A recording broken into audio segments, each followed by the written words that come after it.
Olá, meus queridos telespectadores, estamos aqui dentro do assunto de assistência ao parto normal, esse assunto dado pela professora Sabina, certo? Então, com essa aula da professora que quase lembra uma revolução, certo? Baiana, uma revolução civil baiana no período colonial, né? Você deve saber do que eu estou falando. A gente vai estudar assistência ao parto normal. Ah, mas cadê o mecanismo? Pois é, eu achei que o mecanismo ao parto normal era nessa aula, mas não é, é só assistência. Olha que interessante. Vamos ter que estudar mecanismos à parte. Mais um assunto para a gente colocar aqui, não é mesmo? Mas enfim, depois eu faço lá o negócio. Já encontrei até o doczinho que eu vou estudar bem rapidinho, poucos parágrafos, certo? Não vai dar nem 10 minutos. Mas essa parte aqui é que é divertida, papai. Essa parte aqui é legal. Por quê? Porque é assistência ao parto normal. O que é que você tem que fazer? Qual o seu ponto de vista? E a professora fez essa aula muito bem. Essa parte tem que dar um elogio. Essa parte tem que fazer justamente aí minha defesa do estilo de aula. Né? Tudo revisão, era tudo revisão sistemática. Certo? Ou seja, essa aula está baseada em diversos estudos. Beleza? Estudos de boa qualidade. Né? Estudos de boa qualidade, mas que mostram, às vezes, resultados que não têm boa qualidade. Mas ele é de boa qualidade porque ele identifica a qualidade do estudo. Então, a lógica é essa. Então vamos lá, vamos comigo, vamos estudar. Né? Então, falando de parto normal, a gente tem que entender justamente aquela tríade, né? Já falei 1000 vezes dessa tríade. Então, trajeto, objeto e força. A força abdominal e a contração involuntária do trajeto, canal de parto, parte mole, parte óssea, e o objeto que é justamente o concepto, beleza? E justamente suas características, posições, atitudes, apresentações, etc. Então, isso a gente tem isso. Então, uma coisa que é extremamente importante para a gente entender é a gente entender que o parto ele tem, na verdade, um total de 5 fases, né? Então, tem a fase pré-parto ou o período pré-monitório do parto. Tem justamente a fase, que é a primeira fase, que é a fase que se caracteriza por ser a fase de dilatação do cervical. A gente tem a segunda fase, que é a fase expulsiva. A terceira fase, que é a fase justamente do puerpério imediato, mas que se caracteriza justamente pela dequitação, né? Beleza? Que é justamente a retirada da placenta, se eu não me engano, o nome é esse, beleza? E depois a gente tem a primeira hora do pós-parto, né? Essa parte aí que a gente vai focar muito em hemorragia, vai focar na amamentação, beleza? Então vamos lá, né? Então nesse estudo aqui extremamente interessante, o que é que a gente vai destacar inicialmente? Justamente o período pré-monitório, o período pré-parto. Qual é a característica do período pré-monitório e pré-parto? O que é que a gente observa, né? Então são justamente características que a gente vai observar que não identificam um trabalho de parto ativo, né? Por quê? Porque eu não tenho dilatação suficiente, que eu não tenho contração suficiente. No entanto, eu já tenho algumas características que vão me dando justamente aí o pré, né? O pré-parto, né? Então é nesse período onde a gente tem o início da dilatação do nosso queridíssimo colo, né? Essa dilatação ela vai ser acompanhada justamente com a saída do tampão mucoso, beleza? Com a saída do tampão mucoso. E uma característica muito importante é justamente essa dor ventral, né? Esse incômodo ventral que existe, caracterizado também por um alívio nessa parte superior, que até a mulher disse, não, eu comecei a respirar melhor. O que é que aconteceu? A gente tem justamente o abaixamento do útero, né? Então a descida do fundo uterino. O fundo uterino ele abaixa um pouquinho, né? Então uma das características que a gente viu lá na modificação da mulher é que justamente tem uma diminuição do volume de reserva expiratório e do volume residual lá no pulmão, beleza? Por quê? Porque o nosso queridíssimo útero está pressionando o pulmão. Mas acontece uma coisa muito importante também, que é justamente que quando ocorre a fase pré-parto, a gente tem justamente o estímulo do quê? A gente tem justamente esse estímulo para que ocorra aí uma descida desse fundo uterino. Então vamos tentar pensar quais outras coisas que vão caracterizar, né? O nosso colo de útero ele vai se caracterizar por estar como? Vai se caracterizar por se manter posterior, vai se centralizar mais, certo? Vai abaixar abaixar no sentido crânio caudal e não no sentido anteroposterior. E, além disso, ele vai se caracterizar justamente por começar a apagar. Então, o apagamento é uma característica importante, né? Então, a eliminação do tampão mucoso é justamente durante esse período aí do colo uterino. Então, na verdade, esse período pré-parto, né, ele se confunde justamente com a primeira fase que a gente destaca justamente no primeiro período, que é o período da dilatação, né? Mas aí a gente está falando do período pré-monitório. Então, novamente, características. O fundo uterino desce um pouco, certo? A mulher até relata que está respirando melhor. Mas o que acontece também é que há uma respiração, um desconforto pélvico, existe a dor, né? Então seria o início das contrações, mas a gente não tem contração efetiva ainda. Existe contração, mas a contração uterina ela é o quê? Contração mais frequente, mas ela é o quê? Não tem ritmo, né? Elas não são rítmicas, não são funcionais. Então, tem contração, tem dilatação, tem saída do tampão mucoso, tem dor em ventre, e o colo vai se caracterizar por começar a apagar, por se centralizar, por abaixar, certo? E uma característica muito importante dele é que já falei tudo isso, né? Então, basicamente, essas características pré-parto, beleza? Lembrando que isso aqui é um estudo, certo? Então, por isso que eu repito as coisas para ver se eu gravei. Eu vou repetir pela terceira vez, peço perdão, porque essa parte aqui não tinha memorizado muito bem. Mas vamos lá, características pré-monitórias do nosso queridíssimo parto. Ele vai ter aquela cena definida. A mulher chegou, sentiu uma dor no ventre, sai o tampão mucoso. Não quer dizer que é bolsa rota obrigatoriamente, hein? Bolsa rota pode acontecer ou não. Inclusive, a pessoa pode induzir o rompimento da bolsa rota, certo?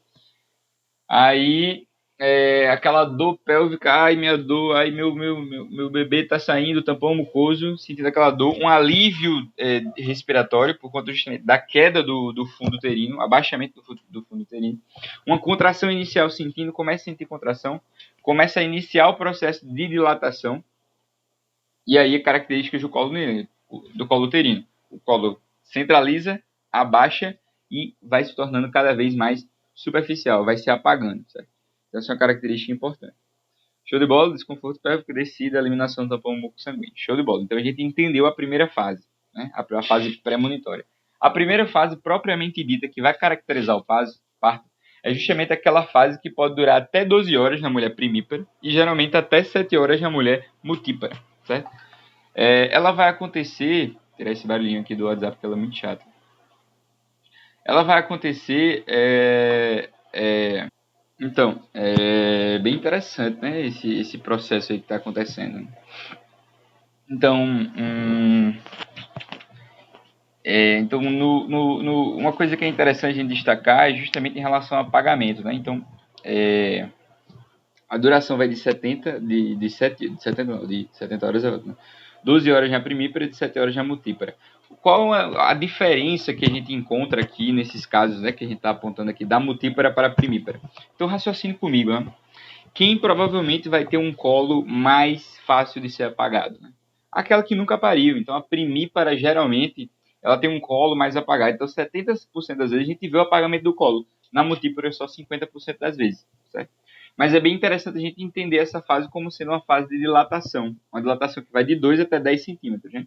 Então, aqui a gente tem, por exemplo, um colo com 3 centímetros, um colo com 7 centímetros e aqui um colo com 10 centímetros. Beleza? Deu para entender? Então, essa parte é interessante a gente iniciar. Né?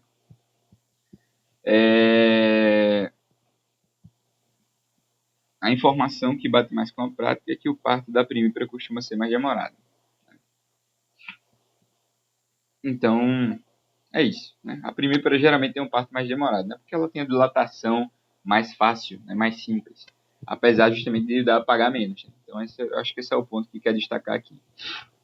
Mas, enfim, agora vamos para o segundo período. Então, o segundo período é o período de expulsão. Né? Nesse momento, o que é que está acontecendo? A gente tem justamente duas possibilidades. A primeira possibilidade qual é? É justamente você ter uma segunda parte ativa e uma segunda parte passiva. Quando é que ela é considerada ativa, né? Que é justamente o parto ativo, fase expulsional. Quando a gente tem uma dilatação do colo completa e presença justamente de contrações uterinas eficientes, beleza? Funcionais, eficientes. Então essa é a característica do segundo momento. E além disso a gente encontra esforços maternos ativos, né? Então tanto os pushes quanto o processo tanto os pushes quanto o processo peraí. Então, nós temos exatamente dois momentos que a gente tem que destacar, né? Que é justamente o período ativo de trabalho de parto e o passivo, né? Então, pode acontecer esses dois no segundo momento. A diferença justamente são as contrações, né? Então, nesse ambiente aqui no primeiro, a gente tem contração? Tem, mas essa contração ela não é considerada uma contração funcional, beleza? No segundo momento, a gente tem justamente, na parte passiva, uma dilatação cervical completa, mas justamente uma ausência de contrações possíveis involuntárias, beleza? Então, eu atingi a nossa queridíssima dilatação cervical completa cumpri o meu papel da primeira etapa, depois de 12 horas até 7 horas na multípara e 12 horas na primípara. Cumpri meu papel na dilatação do colo cervical, no entanto, eu não tenho contrações uterinas suficientes.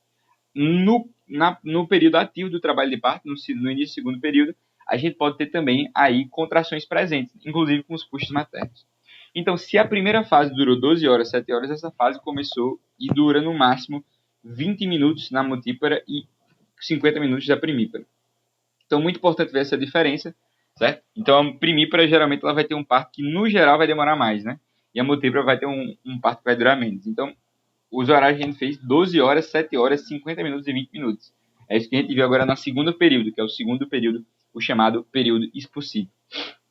Quando a gente fala do terceiro período, né? O terceiro período a gente pensa, não, o bebê saiu, acabou.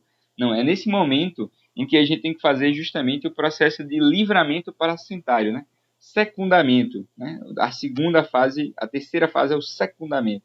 E é justamente o livramento placentário. O que é que a gente está fazendo aqui? A gente está justamente retirando todos os conteúdos que estão intraútero. Então, a gente está tirando o cordão umbilical, a gente está retirando a placenta e a gente está retirando todos os líquidos e substâncias que estão presentes nesse ambiente intraútero. E é muito importante a gente observar qual o líquido que está acontecendo aqui, né?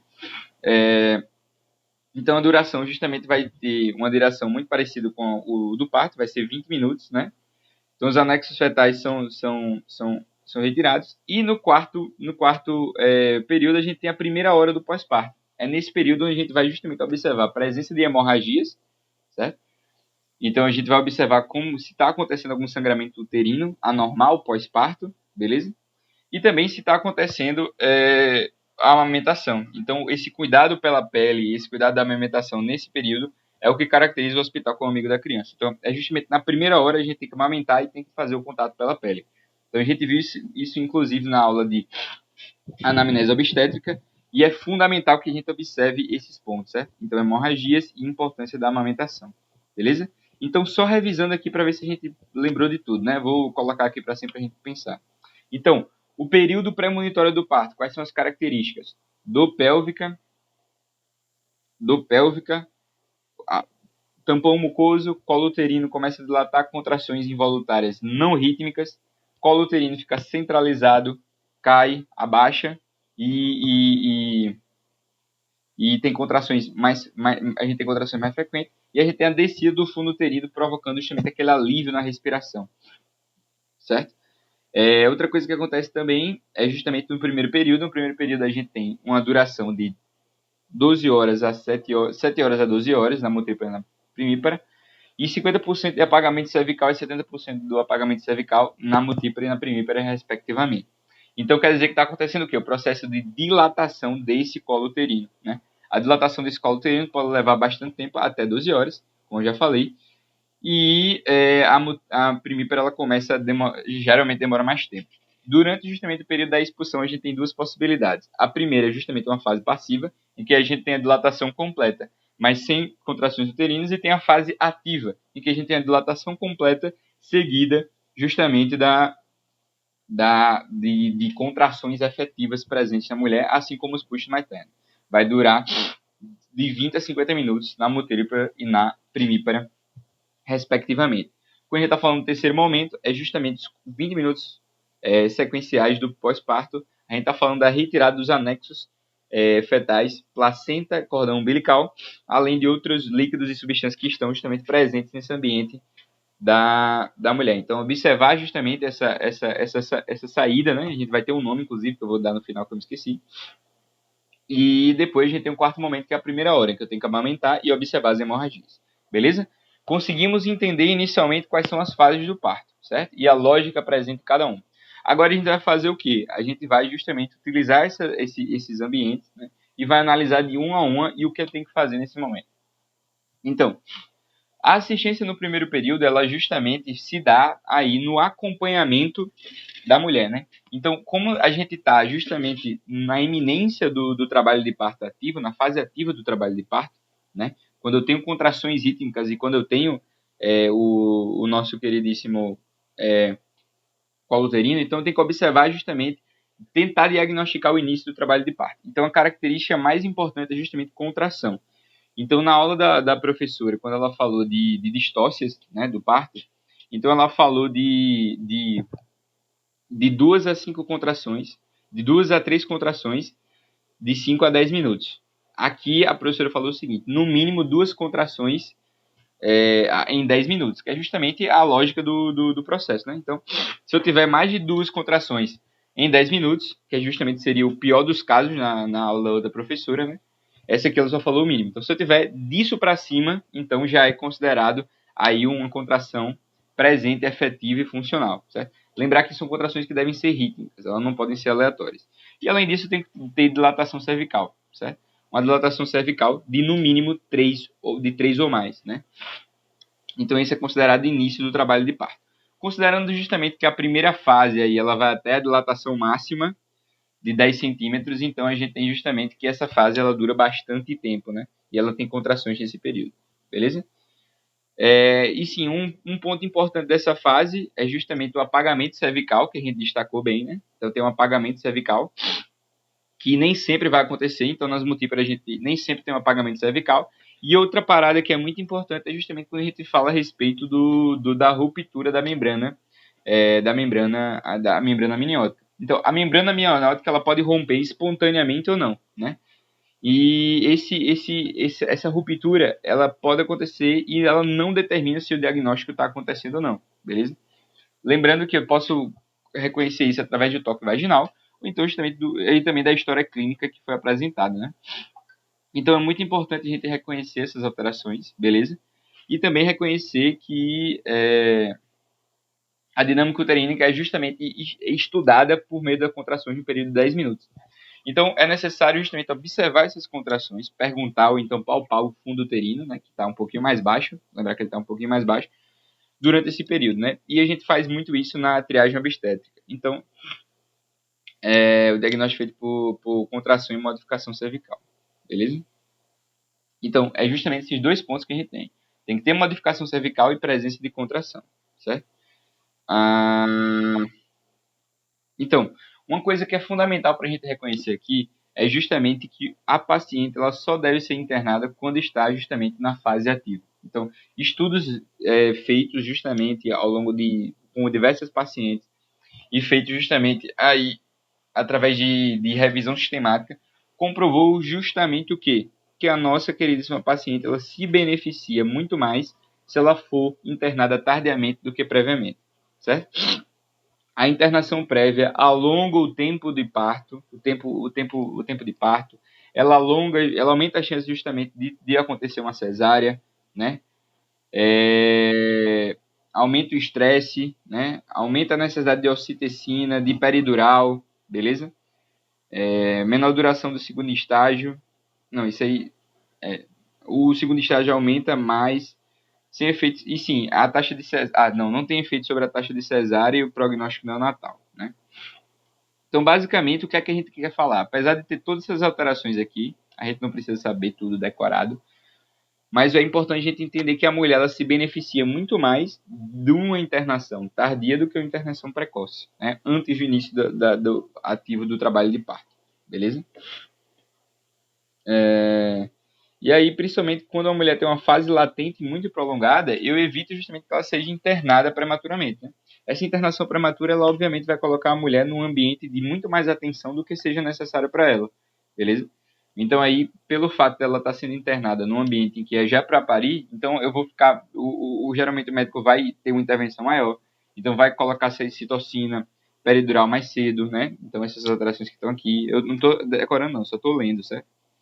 Mas justamente pela lógica aí, o trabalho de parto vai aumentar, o segundo estágio, né, ele vai durar mais tempo na lógica, né, porque ela já está internada, então é como se estivesse dando parto, e não muda a taxa de cesárea e o prognóstico. Então o paciente vai ter o mesmo prognóstico do que antes e vai ser menos oneroso, menos perigoso, aí não vai precisar fazer peridural nem ocitocina. Então a lógica é essa, beleza? Internar tardiamente. Então o que é que a gente entendeu dessa primeira etapa até agora? Que a gente tem que ter contração e tem que ter alteração uterina. Além disso, a gente pode ter bolsa rota ou não, e a gente vai observar o apagamento cervical, né? Então tem apagamento e dilatação cervical, que são as duas coisas que acontecem com o colo, E também tem essa alteração importante que é a contração, beleza? Então a gente só vai internar essa paciente depois, mais tardiamente, certo? Então esse é um fator extremamente importante. E aí vem justamente nesse ambiente a chamada triagem obstétrica. Então a triagem obstétrica, quando a mulher chega com justamente essas características premonitórias, quando está em primeira fase, quando está em dilatação, a enfermagem vai lá e faz justamente a análise do risco da paciente, do risco da mulher. Então essa análise de risco ela é fundamental inicialmente feita na triagem e essa triagem obstétrica vai garantir, portanto, que a mulher seja direcionada para um ambiente correto, né?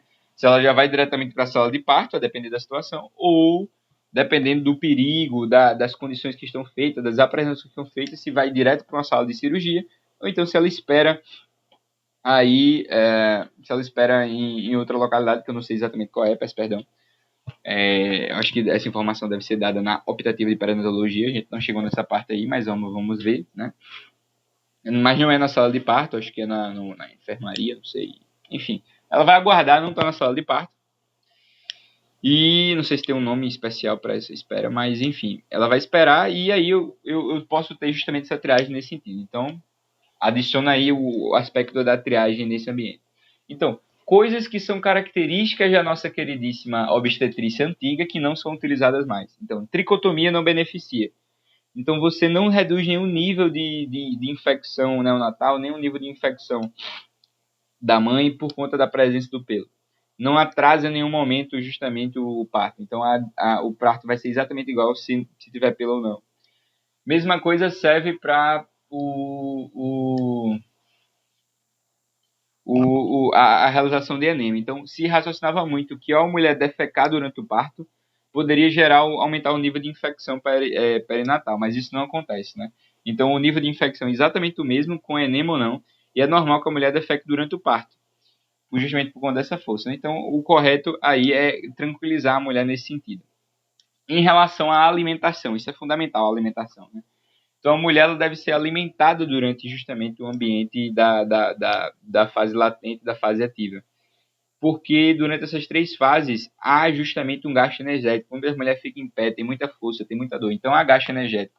E a partir do momento em que você provoca um jejum, o que é que você está fazendo? Você está provocando uma hipoglicemia na mulher, certo?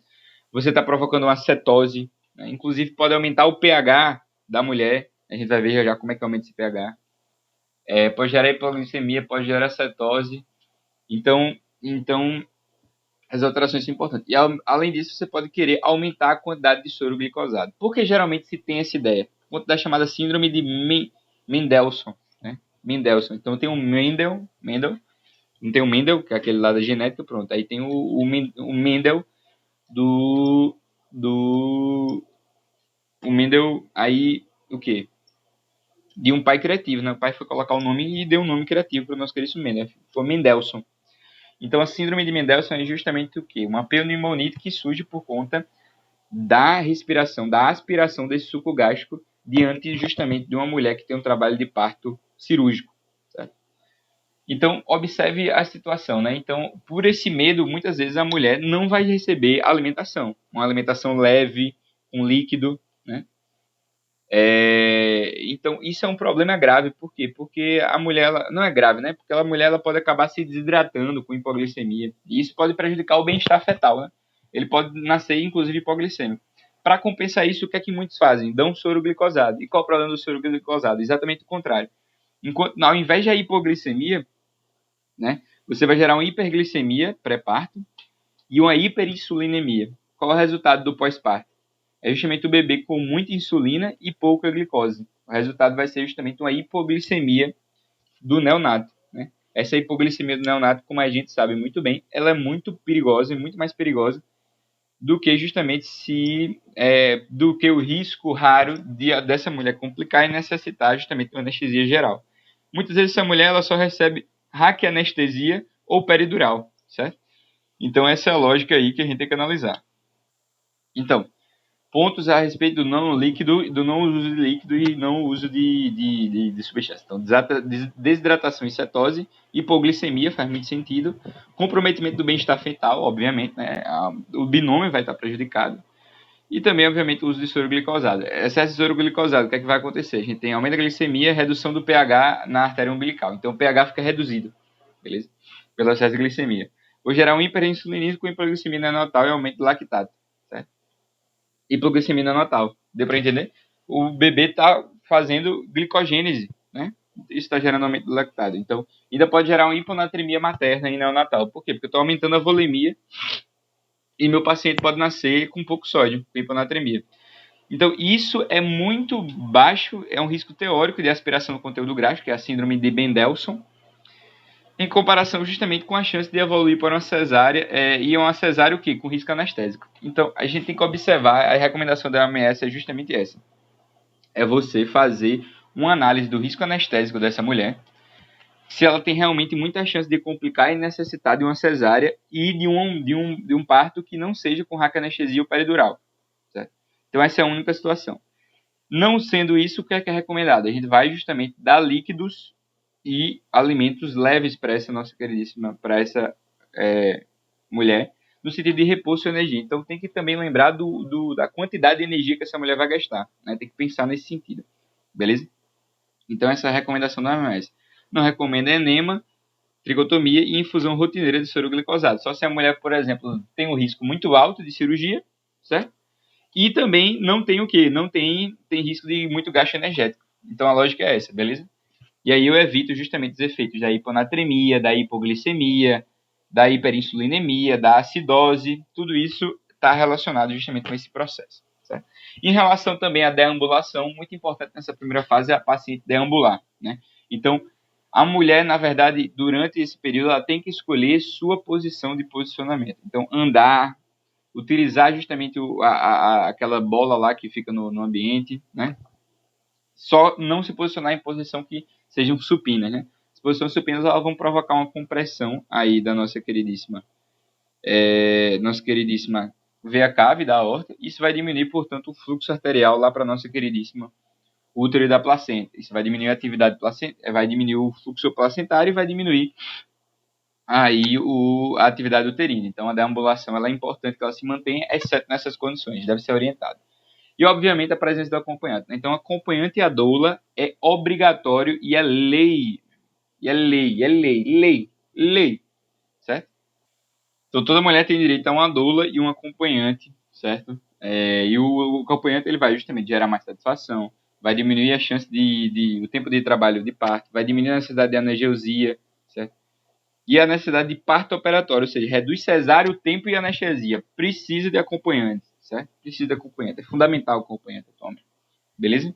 Então, nada mais lindo do que você ter justamente uma pessoa lhe ajudando nesse período, né? Eita que o primeiro período é grande. Então, vamos lá. Então, o que é que a gente tem até agora, né? Então, vamos lá. Vamos resumir tudo que a gente fez até agora, né? Nesse primeiro período. Então, a gente fez o diagnóstico do parto. A gente está observando o quê? A gente está observando contração, fazendo de 2 a 3 em 5 a 10 minutos. A gente está vendo contração, a gente está vendo mais o quê? A gente está vendo contração e dilatação, né? Dilatação, apagamento, bolsa rota ou não. A gente está deixando a mulher deambular do jeito que ela quer. A gente está deixando a mulher com acompanhante, a gente está deixando a mulher com a doula. A gente não está internando antes do trabalho de parto ativo. A gente está evitando tricotomia, a gente está evitando enema, a gente está evitando soro glicosado de rotina. A gente está justamente dando alimentação leve e líquida, dependendo da mulher, do gasto calórico e do risco de anestesia. Beleza? E aí a lógica é essa, né? A lógica é essa inicialmente. Também eu estou fazendo triagem para ver o risco dessa mulher, né? Inicialmente. E por enquanto é isso, né? Por enquanto é isso. Então a gente está fazendo essas coisas. E o que é importante a gente fazer sempre? Isso no pré, assim que a mulher chega, a famosa ausculta fetal intermitente. Então a gente tem que ver o batimento cardíaco no feto para ver se a gente não está com uma frequência cardíaca não tranquilizadora. Importante manter aquela faixa de 120, de 160. Então, fundamental manter essa frequência cardíaca. E aí, justamente, a gente vai ter esse intervalo de tempo de 15 a 30 minutos, repetir, justamente nesse primeiro estágio do trabalho de parto. E no segunda fase, quando a gente já está no período expulsivo, aí sim, meu doutor, eu preciso fazer a cada contração. Certo? Então, tem que aumentar a frequência para ver se justamente não está tendo alteração. Então, o que é essencial no período do parto? Controlar, principalmente, o nosso queridíssimo coração e as contrações. Coração e contrações e a dilatação do nosso queridíssimo colo, que em tese já está dilatado depois do primeiro período. Beleza?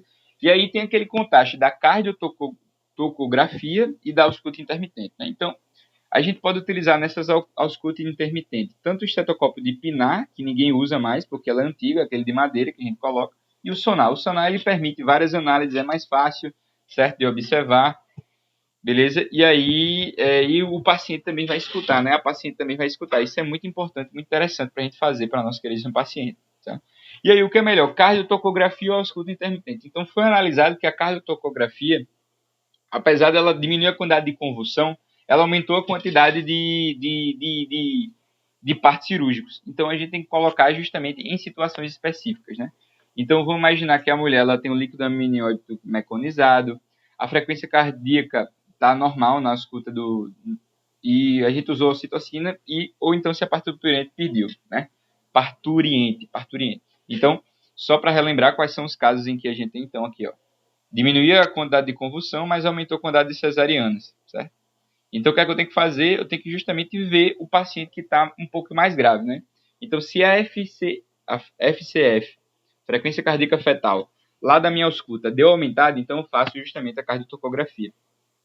Se a paciente quer, eu faço também.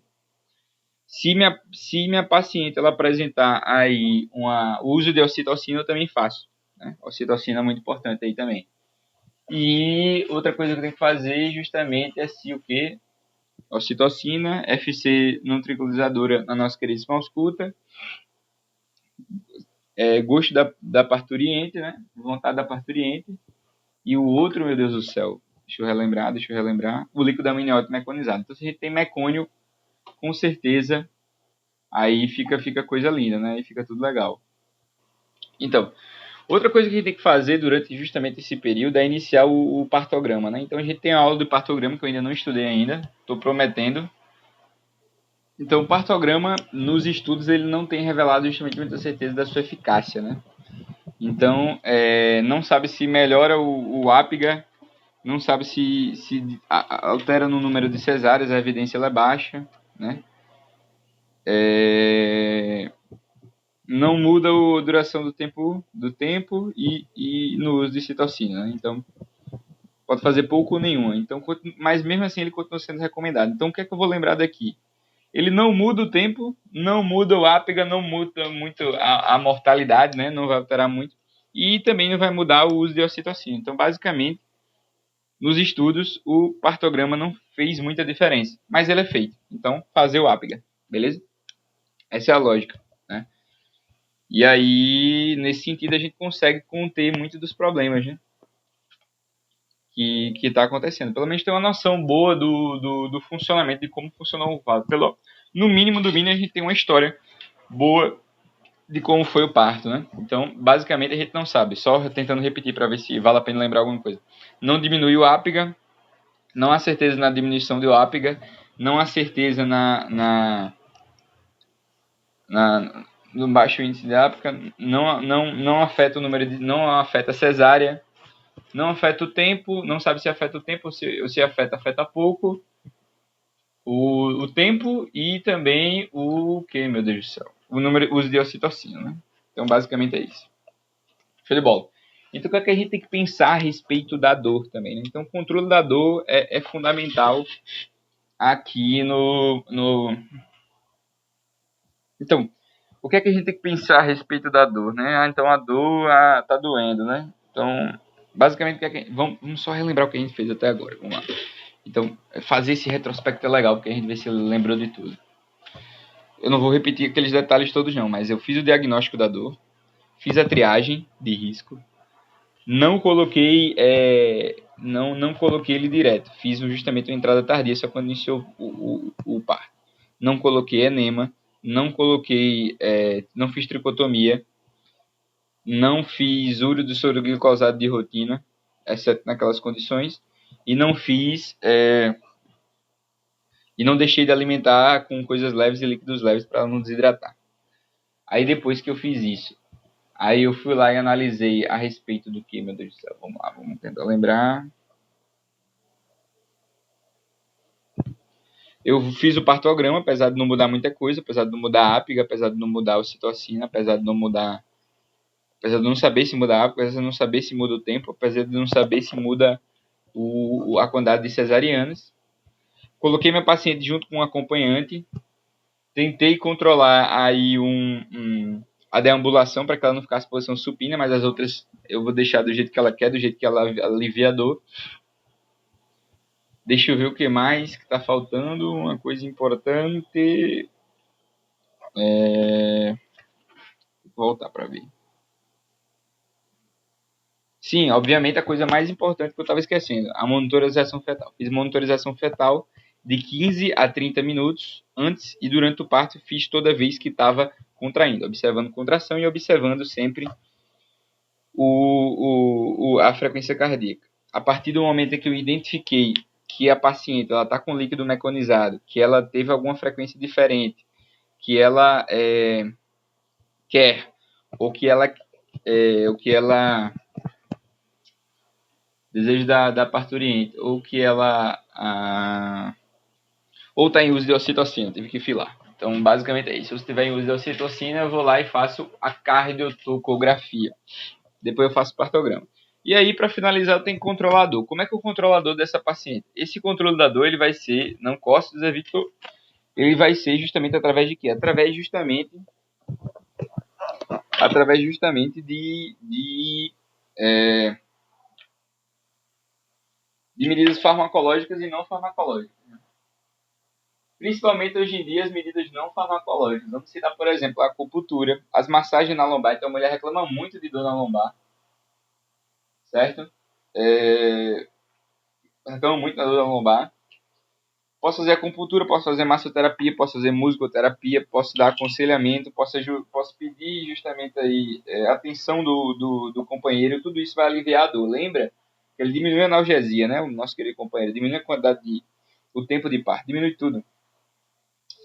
E outras coisas que a gente pode fazer sempre é justamente a famosa auxílio nas contrações. Né? Então, a contração uterina também ela é muito importante de ser auxiliada. Não, isso aí é no momento do parto, já a gente fala isso, né? Então, a assistência ocorre dessa forma. Os métodos terapêuticos também a gente tem a fisioterapia, massagem, musicoterapia, acupuntura, fisioterapia também, ajuda no alívio da dor do dorso. Né? Outra coisa que diminui é justamente a imersão em água. Então, existem justamente alguns estudos que mostram que a imersão em água é uma forma de... A imersão em água é uma forma de diminuir, né? Nem todos os serviços estão possíveis, mas aquela imersão em água ela reduz realmente, efetivamente, a dor. Não diminui, não altera justamente no tempo, não altera na infecção, não altera no parto operatório. Então, colocar na água é um alívio de dor, né? E a necessidade de analgesia. Outro método é a bola suíça, né? Que é muito famoso, tem no HU, inclusive. Cadê a bola suíça? Então, aquela bola de fisioterapia, né? Bola suíça, o apoio contínuo e o suporte do acompanhante, né? Essa parte que eu falei também. Então, só faltou a bola suíça, né? A bola suíça também vai ajudar justamente no posicionamento, né? Durante o momento do parto. E para finalizar, a gente pode ter as famosas analgesias, né? Analgesias que podem ser feitas até no parto vaginal, que é justamente fazer uma peri ou uma peri combinada, né? Que é justamente uma peri com a raquianestesia, mas geralmente não é feito isso aí, beleza? Nos principais serviços assim públicos não tem.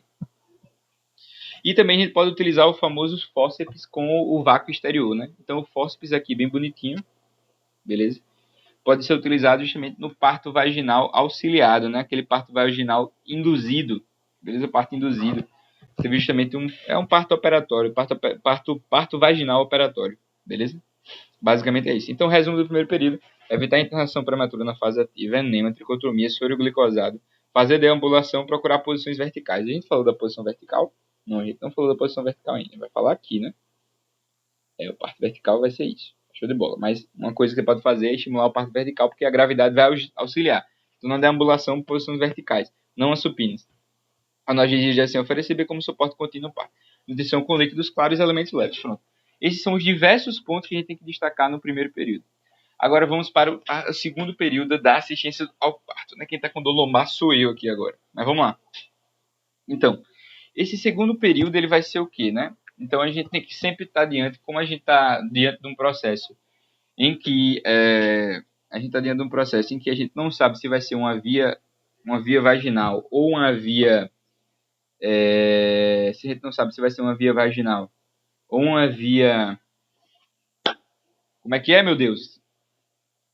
Ou uma via vaginal ou uma via operatória, então a gente tem que sempre estar fazendo aquele equilíbrio, né? Se vale correr o risco e também melhorar justamente a exposição materna. Então tudo isso aí, parto vaginal sempre é melhor que cesárea, se for possível, né? E também manter a mulher naquele ciclozinho bem de boa, na paz. Essa parte aqui bem MH, mas é muito importante, né? Esse MH aqui ela é bem importante no sentido porque tem resposta funcional, que é justamente a adrenalina. Então, o aumento da adrenalina vai justamente provocar essas alterações, né? Então, o MH fazendo história, fazendo cidadania, né? Então, basicamente, esse período expulsivo, né, ele vai durar aí, acredite se quiser, até 1 hora, né? Então, geralmente, esse é o período que a gente tem que sustentar aí, no máximo, segundo o colégio americano, né? Então, na primípara com analgesia, 2 horas. Na multípara, 1 hora. Com analgesia primípara, a gente tem 3 horas. Com analgesia multípara, a gente tem 2 horas. Então, novamente, a analgesia ela vai justamente provocar um atraso no período expulsivo. O que é que a gente falou? Que a maioria vão durar de 20 minutos até 50 minutos. Mas isso aqui são justamente os períodos máximos em que a gente vê. Então o período expulsivo demora mais, não é tão rápido. Tem que ficar justamente auscultando o bebê, né? Então muito importante ficar auscultando o bebê e ficar vendo justamente os processos de contração, né? E aí a mulher ela tem que ficar incentivada, tanto no período expulsivo quanto no outro período, a ficar na posição que ela quiser. Então ela pode ficar justamente de cócoras, ela pode ficar na lateral, ela pode ficar em pé verticalizada, ela pode ficar de 4 apoios, que inclusive é uma forma muito boa de fazer o parto pélvico, mas a melhor porta é justamente a melhor forma o parto cervical, parto vertical.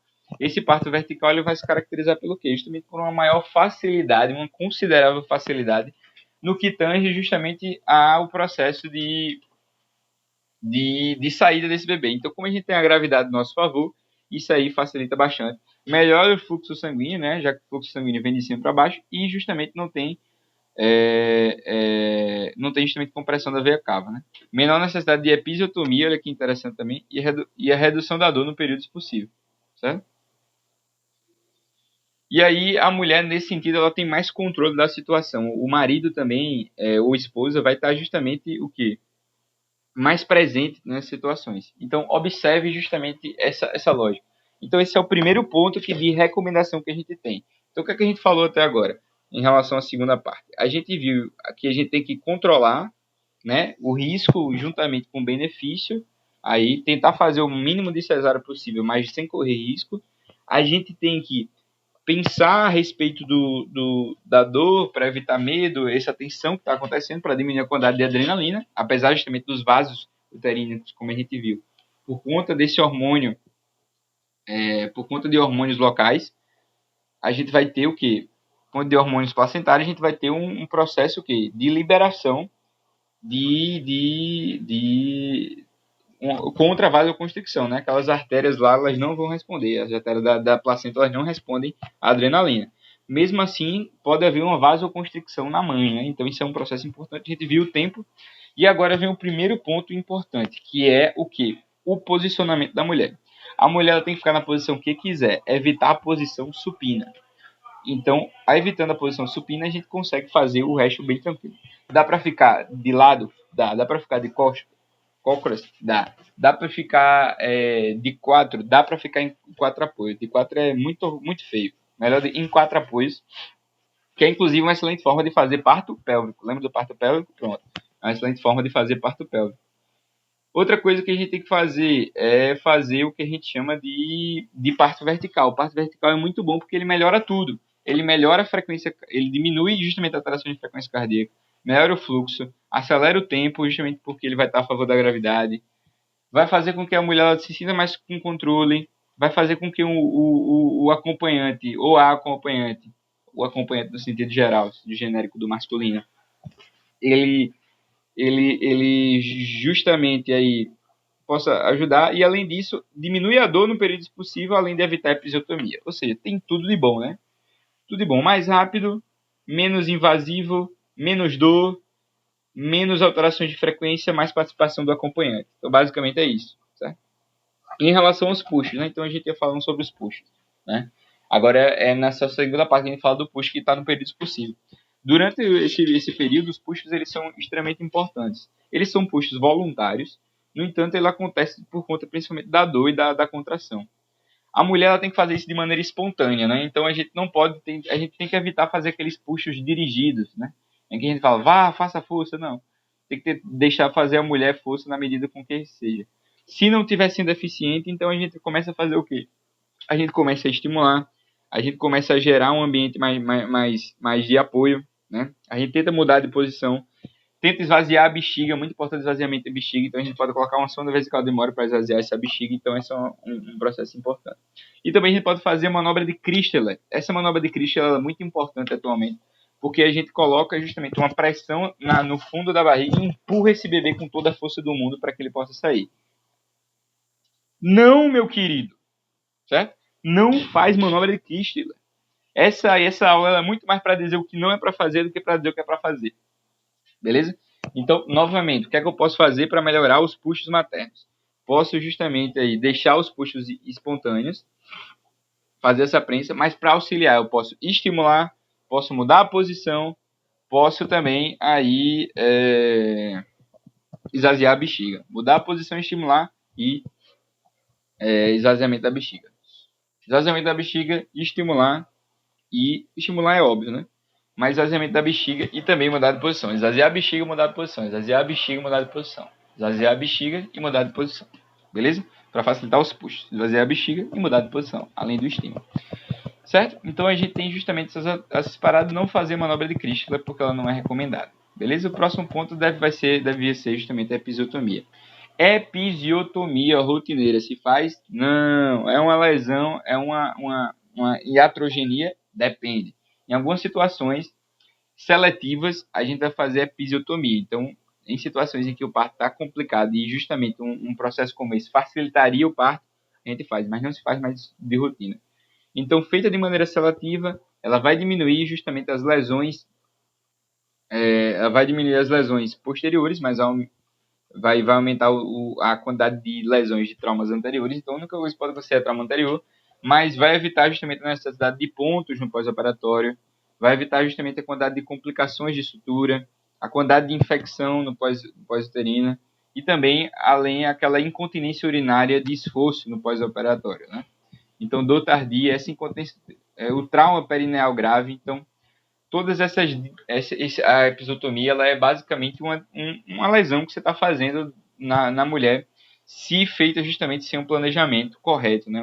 Um planejamento devido, certo? Então, basicamente, a episiotomia deve ser feita de forma seletiva e não de forma rotineira, beleza?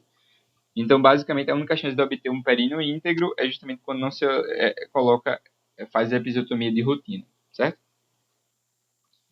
Menor necessidade de sutura perineal, menor risco de infecção, então não fazer em todas as mulheres. Se está fluindo bem, não faz episiotomia, certo?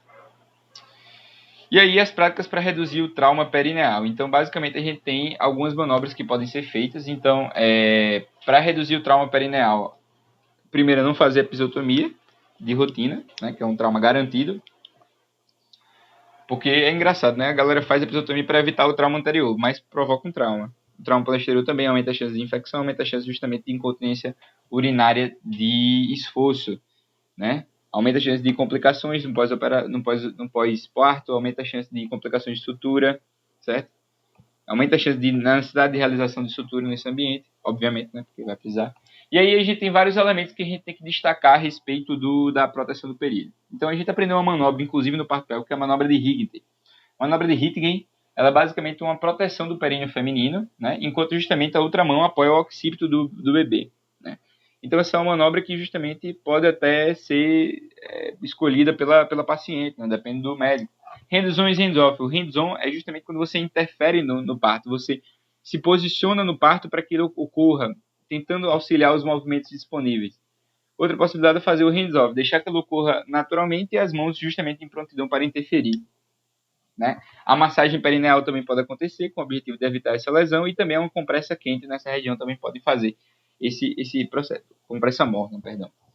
Mas isso depende muito da equipe. Por que depende? E a gente não está dizendo que é recomendado. Porque a qualidade dela é moderada. Então você pode escolher fazer ou não. Beleza? Não é a certeza, não é a qualidade boa. Né? O que foi feito aqui e colocado como certeza é qualidade boa. Né? Como, por exemplo, a não episiotomia. Né? Episiotomia, aí muito importante. Evitemos a violência obstétrica, né? Porque vai evitar justamente tudo aqui. Vamos lá. Trauma posterior. A única coisa que a episiotomia faz é evitar mais trauma anterior, né? Maior risco de trauma anterior, se você faz ela seletiva e não todas as vezes. Interessante, né? Então, menor necessidade de estrutura perineal, menor risco de infecção, dor perineal também é importante, isso é fundamental. Dor, complicações, trauma perineal grave, e esse aqui IUE, né? Dor tardia, dor no perineal e dor depois, beleza? E por fim, a gente tem que destacar a assistência do terceiro período, né? Quando a gente fala da assistência do terceiro período, a gente está falando do quê? A gente está falando do período aí pós-parto, né? O período pós-parto a gente tem que destacar para uma coisa importante, que é justamente a eliminação dos conteúdos. É justamente, como é o nome? É a eliminação dos conteúdos que estão presentes aí no nosso queridíssimo